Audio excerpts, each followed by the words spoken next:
नमस्कार, मैं हूं अखिलेश आनंद।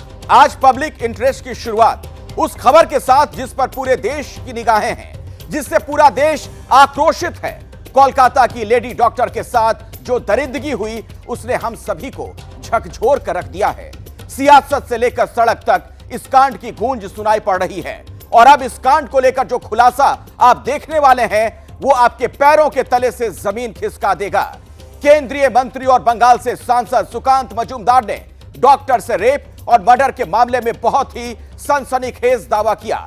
सुकांत मजूमदार ने आरोप यह लगाया है कि यह पूरा मामला ड्रग्स रैकेट और सेक्स रैकेट से भी जुड़ा हो सकता है। सुकांत मजूमदार ने यह दावा किया है कि पीजीटी डॉक्टर्स के चैट में इन बातों का जिक्र है। कॉलेज में ड्रग्स और सेक्स रैकेट की आशंका जाहिर की गई है। सुकांत मजूमदार की तरफ से जो बातें कही गई हैं, यकीनन बहुत चौंकाने वाली बात, बहुत ही सनसनीखेज ये खुलासा। सुकांत मजूमदार ने आरोपों की जांच की बात कही है। तो कोलकाता कांड पर केंद्रीय मंत्री का बहुत बड़ा आरोप। अभी की सबसे बड़ी खबर आपको बता दें। पीजी डॉक्टर्स के इंटर्न्स के जो टीम है उसमें उनके जो व्हाट्सएप ग्रुप्स है उसमें बहुत ऐसे विषय आए हैं जिसका कुछ स्क्रीनशॉट हमारे पास भी पहुंचा है। इसमें ड्रग्स रैकेट, सेक्स रैकेट या सेक्स एक्सप्लॉयटेशन ऐसी बहुत सारी चीज़ें आ रही है। एक टीएमसी एमपी उनके भतीजे की भी नाम बार बार आ रहे हैं।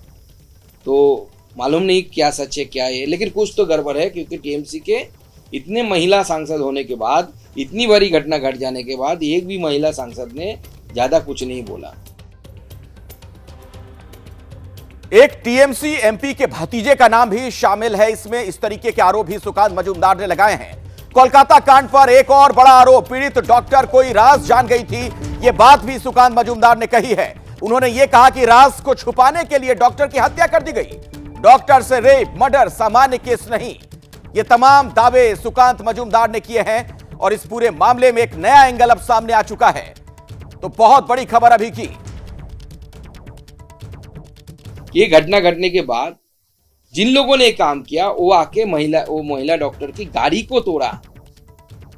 ये सिर्फ रेप की घटना नहीं है, रेप एंड मर्डर नहीं है। ये जो घटना दर्शाती है और कलर बोन का अगर ब्रेकेज हुआ है और गाड़ी भी तोड़ा गया, इसमें दिखाता है जिन लोगों ने घटना घटाई उनमें खुन्नस था उस डॉक्टर के खिलाफ। मतलब कुछ राइवलरी है या कुछ अलग चीज है जो शायद महिला कुछ जान गई थी जो जानना नहीं था। और आइए सीधे अब मैं आपको कोलकाता लिए चलता हूं। मेरे साथ मेरे सहयोगी रविकांत वहां से मौजूद हैं। रविकांत, जो बातें कही गई हैं सुकांत मजूमदार की तरफ से, इस पूरे मामले में एक नया मोड़ आ गया है। बहुत ही सनसनीखेज आरोप लगाए गए हैं। आप कोलकाता में मौजूद हैं, वहां पर किस तरह की चर्चा इसे लेकर हो रही है? क्या कुछ और भी जानकारी आपको मिल पाई है? अखिलेश, देखिए, सुकांता मजूमदार ने अपनी ओर से कुछ भी नहीं कहा है। व्हाट्सएप चैट्स का हवाला दिया है डॉक्टरों की, और जो थ्योरी दी है वो बेहद गंभीर है। लेकिन ये ध्यान रखना चाहिए कि लगातार इस मुद्दे पर राजनीति हो रही है। ममता बनर्जी को घेरने के लिए बीजेपी को एक अच्छा मौका मिल गया है, तो इस पर बड़ी राजनीति भी हो रही है। बीजेपी इस पर प्रेस कॉन्फ्रेंस भी करने वाली है 16 अगस्त को। पूरे देश में हर राज्य की राजधानी में प्रेस कॉन्फ्रेंस करेगी बीजेपी और ममता बनर्जी को घेरेगी। यहाँ जो थ्योरी की बात है, यहाँ हमने लोगों से और खासतौर से स्टूडेंट से बात किया तो उन्होंने ऐसी किसी थ्योरी से इनकार किया है। उनका कहना है कि हमारे पास भी बहुत सारी थ्योरीज आ रही हैं, लेकिन वो सारी की सारी निराधार हैं। हमको सिर्फ सीबीआई पर यकीन है कि सीबीआई जो जांच करेगी उसमें सारी बात सामने आएगी। एक बात और बताइए कि सुकांत मजूमदार ने भले ये बात ना कही हो, लेकिन कह तो वही रहे ना, मीडिया के सामने आकर सारी बातें वही रख रहे हैं। सवाल यह है कि इसके पीछे क्या वजह नजर आ रही है?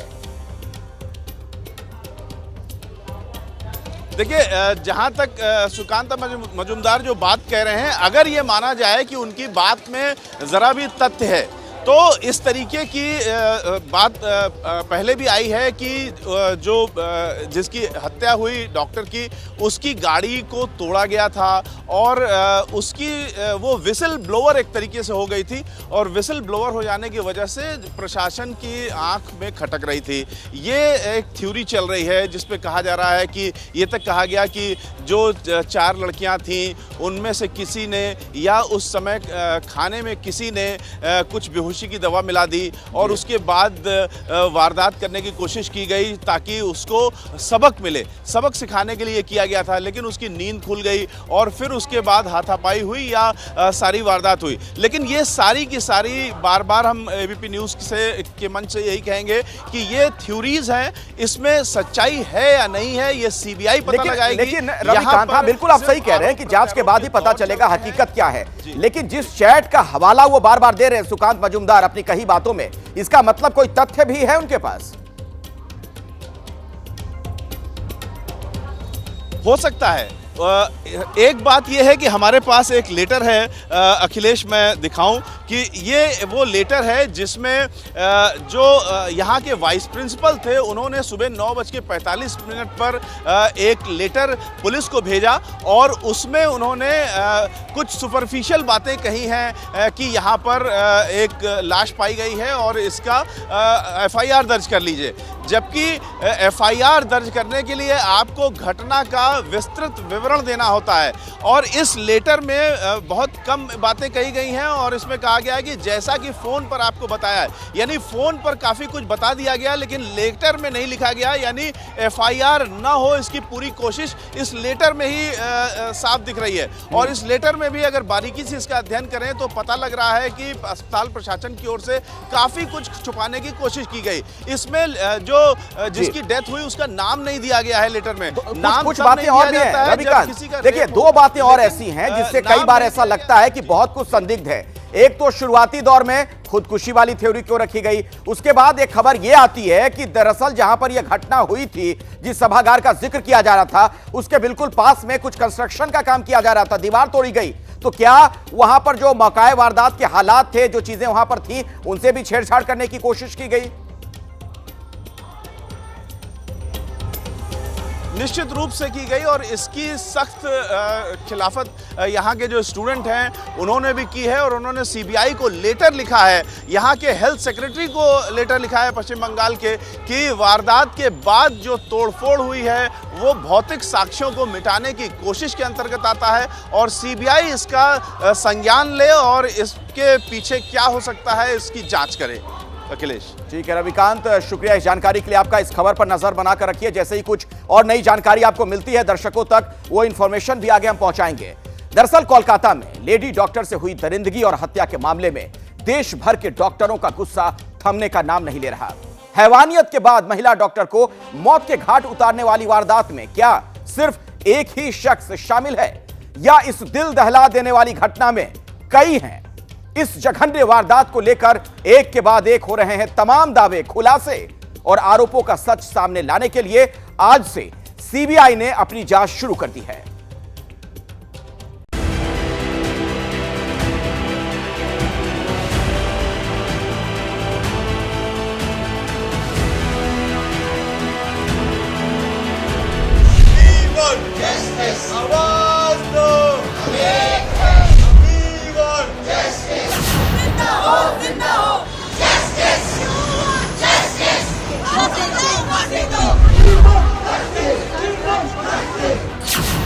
नौ अगस्त की रात कोलकाता के आर्जिकर मेडिकल कॉलेज में क्या हुआ था?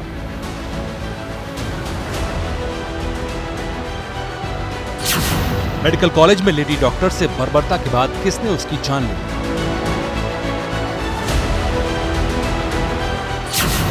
वारदात की शुरुआती जांच में मेडिकल कॉलेज मैनेजमेंट ने क्या लापरवाहियां की? क्या महिला डॉक्टर से हैवानियत के मामले में जुड़े सच छिपाने की कोशिश हो रही?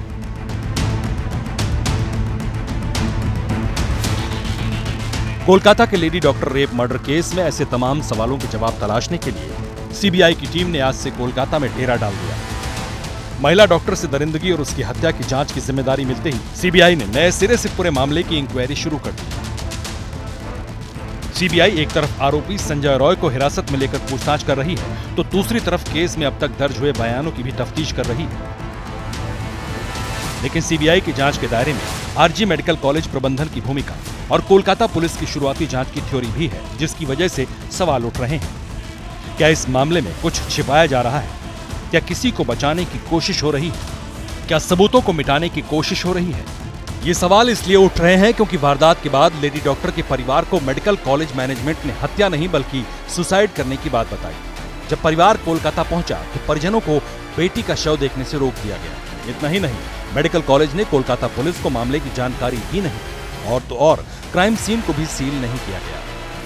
सीबीआई की टीम आज सबूत जुटाने के लिए फॉरेंसिक एक्सपर्ट्स के साथ आरजीकर मेडिकल कॉलेज के उस सेमिनार रूम में पहुंची जहां 8 और 9 अगस्त की दरमियानी रात को लेडी डॉक्टर को शिकार बनाया गया था।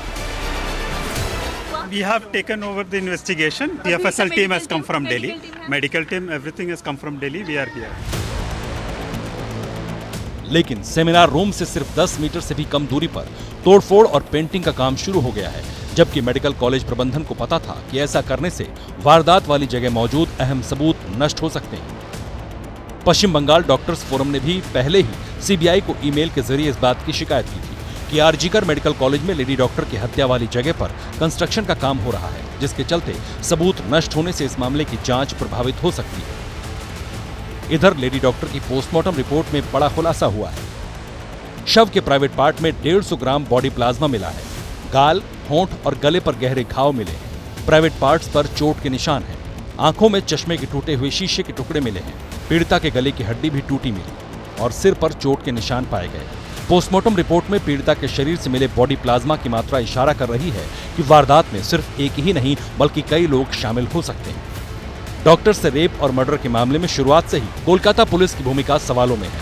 मंगलवार को सुनवाई के दौरान कोलकाता हाईकोर्ट ने गंभीर टिप्पणी की। कोर्ट ने सीधा सवाल किया, एफआईआर में मौत को असामान्य मौत क्यों बताया गया? कोर्ट ने पूछा, क्या शव सड़क से मिला था? यहाँ तक कि इस मामले में मेडिकल कॉलेज के प्रिंसिपल से पूछताछ क्यों नहीं? गौर करने वाली बात यह है कि शुरुआत से ही आशंका व्यक्त की जा रही है कि निर्भया के साथ रेप और मर्डर में एक नहीं बल्कि कई आरोपी शामिल हो सकते हैं। लेकिन कोलकाता पुलिस आरोपी संजय राय की गिरफ्तारी के बाद कमोबेश ये मानकर चल रही थी कि रेप और मर्डर केस में किसी दूसरे आरोपी की भूमिका भी हो सकती है। जो मोटिव है ये प्रोटेस्ट का, वो बस एक वर्ड है, justice, justice and justice. That's it. क्यों हुआ, कैसे हुआ और कौन किया? कल से हम लोग पूछ रहा है, एडमिनिस्ट्रेशन को पूछ रहा है, पुलिस को पूछ रहा है। जहाँ पे ऐसा एक दुर्घटना घट गया वहाँ पे वो जगह सील क्यों नहीं है? आरोप ये भी लग रहे हैं कि वारदात के बाद अगली सुबह director of medical education Sushant Rai और doctor Abhik De RG Kar medical college पहुंचे थे। सवाल पूछा जा रहा है कि क्या दोनों अफसर सबूत से छेड़छाड़ करने के लिए वहां गए थे? हालांकि इन तमाम आरोपों पर अब तक सीबीआई ने कोई भी कदम नहीं उठाया है। इसी बीच डॉक्टर से रेप और मर्डर के मामले में पश्चिम बंगाल की मुख्यमंत्री ममता बनर्जी ने कहा है कि वो कलकत्ता हाई कोर्ट के आदेश का पालन करेंगी। ममता बनर्जी ने कहा कि इस मामले में दोषी को फांसी की सजा दी जानी चाहिए।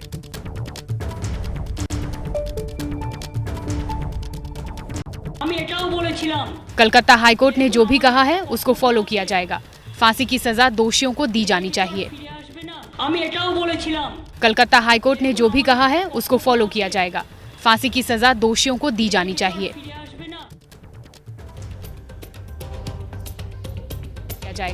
फांसी की सजा दोषियों को दी जानी चाहिए। कलकत्ता हाईकोर्ट ने जो भी कहा है उसको फॉलो किया जाएगा। और चलिए अब खबर में आगे बढ़ते हैं। बात अब जम्मू कश्मीर में डोडा में आतंकियों के खिलाफ सेना ने ऑपरेशन की। डोडा के अस्सार इलाके में मुठभेड़ में सुरक्षा बलों ने एक आतंकी को मार गिराया, जबकि एक जवान शहीद हो गया। अस्सार के जंगलों में अभी भी कई और आतंकियों के छिपे होने की खबर है। फिलहाल सर्च ऑपरेशन जारी है।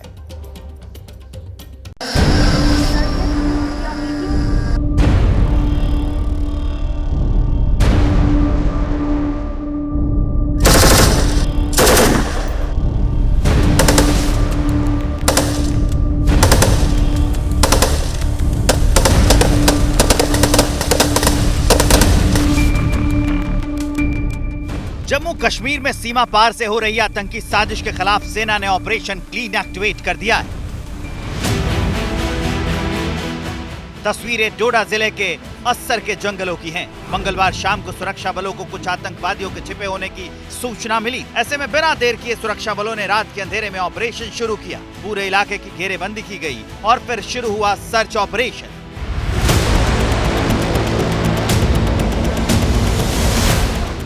जमीन पर पड़ी M4 राइफल पर गौर कीजिए। बताया जा रहा है कि सुबह होते ही सुरक्षा बलों ने सर्च ऑपरेशन तेज किया तो खुद को घिरता देख राइफल और गोला बारूद से भरे बैग छोड़ भागने लगे आतंकवादी। हालांकि आतंकियों की ये कोशिश सफल नहीं हुई। खबर है कि सुरक्षा बलों ने एक आतंकी को उसके अंजाम तक पहुंचा दिया है। इस ऑपरेशन में 48 राष्ट्रीय राइफल्स में तैनात कैप्टन दीपक शहीद हो गए। वहीं एक स्थानीय युवक घायल हुआ है।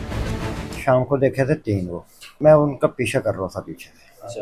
हमला तो अभी सुबह किया, वो एक उधर ही छुपा था ऊपर दरख्त पे, उसने मारा है। बताया जा रहा है कि 15 अगस्त को स्वतंत्रता दिवस से पहले जम्मू कश्मीर में बड़े आतंकी हमले की साजिश रची जा रही थी, जिस पर सुरक्षा बलों ने पानी फेर दिया। माना जा रहा है कि सीमा पार मौजूद आतंक के आकाओं का असल टारगेट जम्मू कश्मीर के विधानसभा चुनाव है, जिसकी तैयारियां तेज रफ्तार से जारी हैं। हाल के दिनों में जम्मू कश्मीर के कुछ इलाकों में आतंकी घटनाएं तेजी से बढ़ी हैं। LOC के उस पार कई लॉन्च पैड सक्रिय होने की भी खबर है। लोकसभा चुनाव में घाटी की 3 सीटों पर रिकॉर्ड मतदान के बाद आतंकी घटनाओं में तेजी आई है।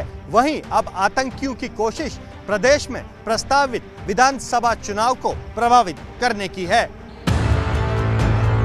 अगर पिछली कुछ घटनाओं पर नजर डालें तो सिर्फ अगस्त के महीने में आतंकी हमले की ये 5वीं घटना है। इस साल अब तक जम्मू कश्मीर में टेरर अटैक की 36 घटनाएं हो चुकी हैं। इसमें 18 नागरिकों की जान चली गई, 19 जवान शहीद हुए, जबकि सुरक्षा बलों ने 35 आतंकवादियों को ढेर कर दिया। इस साल सबसे ज्यादा आतंकी हमले पुलवामा, अनंतनाग, बारामूला जिलों में हुए हैं। तो वहीं कुलगाम, रियासी, कुपवाड़ा समेत राज्य के दूसरे जिले से भी आतंकी हमले और घुसपैठ की खबरें आई हैं। ऐसे में सुरक्षा बल अलर्ट है। पाकिस्तान जम्मू कश्मीर में बड़ी अशांति फैलाने के फिराक में है। पाकिस्तान ने जम्मू के राजौरी सेक्टर में करीब 4 से 5 लॉन्चिंग पैड्स को सक्रिय किया है, जिनमें करीब 30 से 35 आतंकी जो हैं वो बैठे हुए हैं और उस घड़ी का इंतजार कर रहे हैं कि किस समय वो सीमा पार करके इस तरफ आ जाए। तेजी से बढ़ रही आतंकी घटनाओं को देखते हुए सुरक्षा बलों ने सीमा पर चौकसी बढ़ा दी है। सीमावर्ती इलाकों पर ड्रोन की मदद से नजर रखी जा रही है। दूसरे लफ्जों में कहें तो सुरक्षा बल सरहद पार से होने वाली किसी भी साजिश को नाकाम करने के लिए तैयार है। और अब बात बिहार के उस बाहुबली की, जिसकी रिहाई पर बिहार की सियासत का पारा चढ़ गया है। आर्म्स एक्ट केस में बिहार के पूर्व विधायक और बाहुबली अनंत सिंह को बड़ी राहत मिली है। सबूतों के अभाव में पटना हाईकोर्ट ने अनंत सिंह को बरी कर दिया है, जिस पर सत्ता पक्ष और विपक्ष में ठन गई है।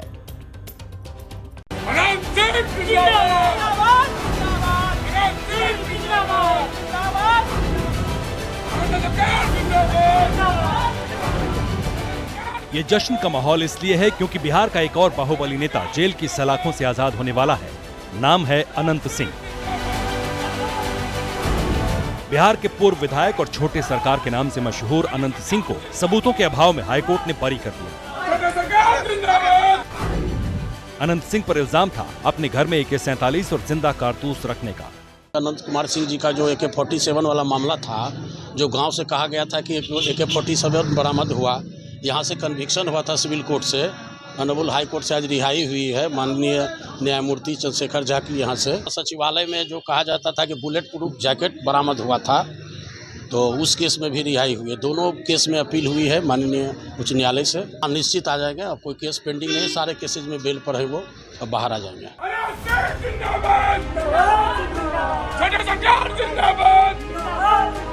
लेकिन अब अपने ही नेता की रिहाई को अनंत सिंह के समर्थक सत्ता की नई चाबी की तरह देख रहे हैं।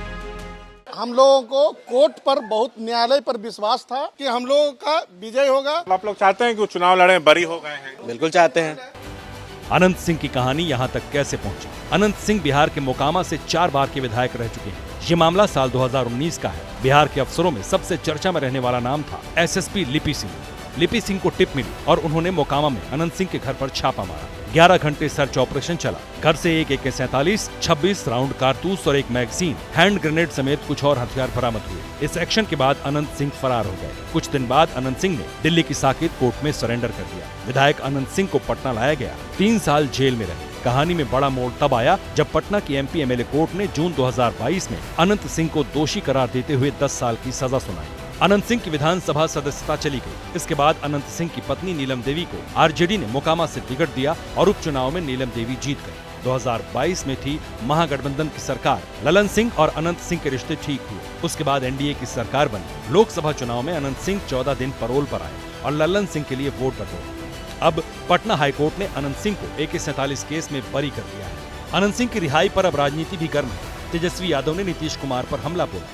पहले नीतीश कुमार जी के साथ नहीं थे तो अपराधी थे, आज है तो मुक्त हो गए। इसमें कौन सी बड़ी बात है। नीतीश जी कहाँ किसी को बचाते फंसाते हैं। ये तो साफ दिख रहा है लोगों को कि कितना को बचाते हैं, कितना को फंसाते हैं। ये न्यायालय का मामला है और न्यायालय साक्ष्य और सबूतों के आधार पर निर्णय लेती है। जरूर कहीं ना कहीं जो है से कोई साक्ष्य उस प्रकार का नहीं मिला होगा, तभी न्यायालय ने इस प्रकार के फैसले दिए होंगे। जेल से बाहर आए हैं, उनकी पत्नी विधायक हैं और अभी जो है से हम लोग के साथ समर्थन में उनकी पत्नी सरकार को बचाने में साथ दिए। आरोपों प्रत्यारोपों में न्यायिक फैसलों को उलझाना नहीं चाहिए। उनकी पत्नी NDA परिवार का हिस्सा है, लेकिन इसे फायदे और नुकसान के बजाय न्यायिक फैसलों का बराबर सम्मान करना चाहिए। छोटे सरकार अनंत सिंह जेल से रिहा होंगे। अब सवाल है कि आने वाले बिहार विधानसभा चुनाव में सत्ता के समीकरण भी बदलने वाले हैं। अब आपको अयोध्या लिए चलते हैं। ऐसा लगता है कि रामनगरी अयोध्या की भव्यता को चोरों की नजर लग गई है। दरअसल अयोध्या में भक्ति पथ और राम पथ पर बैम्बू लाइट और गोबो प्रोजेक्ट लाइट लगाने वाली संस्था ने चोरी की शिकायत दर्ज कराई है।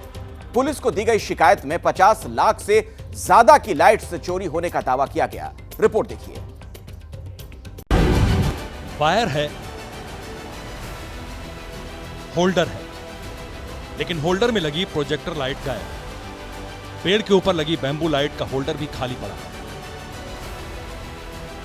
तस्वीरें रामनगरी अयोध्या के रामपथ और भक्ति पथ की हैं, जिसकी भव्यता पर अब चोरों की नजर लग गई।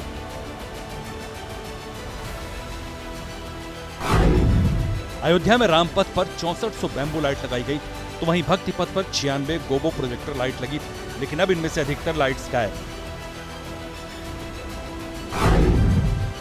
कार्यदायी संस्था यश इंटरप्राइजेस की ओर से दर्ज कराई गई ऑनलाइन शिकायत में कहा गया है 3800 बैम्बू लाइट और 36 गोबो प्रोजेक्टर लाइट गायब है। इन लाइट्स की कीमत 50 लाख रुपए से ज्यादा बताई जा रही है।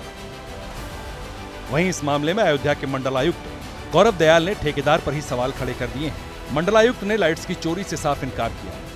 स्ट्रीट लाइट्स कोई चोरी नहीं हुई है। ये जो अलग से कुछ लाइट्स लगाई गई थी, बैम्बू लाइट्स थी ऑर्नामेंटल नेचर की, इनकी चोरी की बात कही जा रही है। तो ये जो लाइट्स हैं जो पेड़ों के ऊपर लगाई गई थी, इनको लगाना इतना कठिन था उस समय कि ये संभव नहीं है कि इतने व्यापक स्तर पर इसकी चोरी हो जाए। ये कॉन्ट्रैक्टर द्वारा अपने बचाव में संभवतः इस तरह की बात कही जा रही है।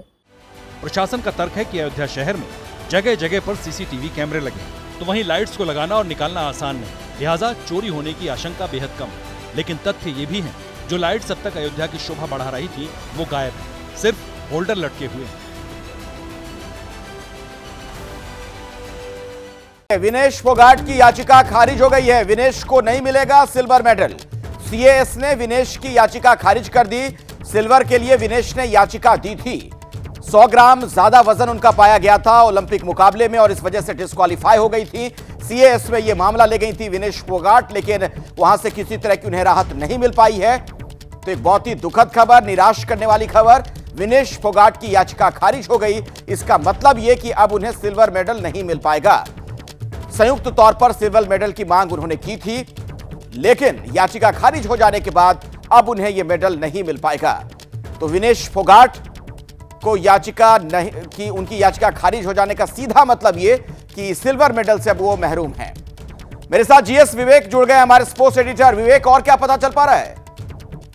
देखिए अखिलेश, अभी फिलहाल जो डिटेल ऑर्डर है वो आना बाकी है, लेकिन इतना जरूर है, जो ऑपरेटिव पार्ट है वो इतना है कि CAS has rejected Vinesh Phogat's appeal against disqualification. यानी कि इसका सीधा सीधा मतलब ये है कि जो उनकी अर्जी थी वो खारिज कर दी गई है, क्योंकि पहले से ये था कि ये जो पूरा का पूरा अपील था ये रूल्स के ऊपर जाता है, और UWW के रूल्स, IOC के प्रावधान 2 सिल्वर देने के, एक एडिशनल सिल्वर देने के, वो इन खिलाफ था। लेकिन अभी भी ऑपरेटिव पार्ट आया नहीं है।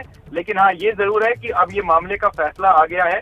इंडिया चाहे, विनेश के पास एक ऑप्शन है कि वो मल्टीपल ट्रिब्यूनल में जाके अपील करे इस बात की, बट उस पर हमें इंतजार करना होगा।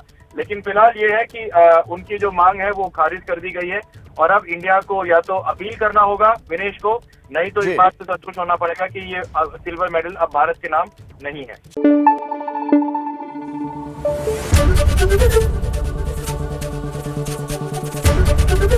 ABP न्यूज आपको रखे आगे।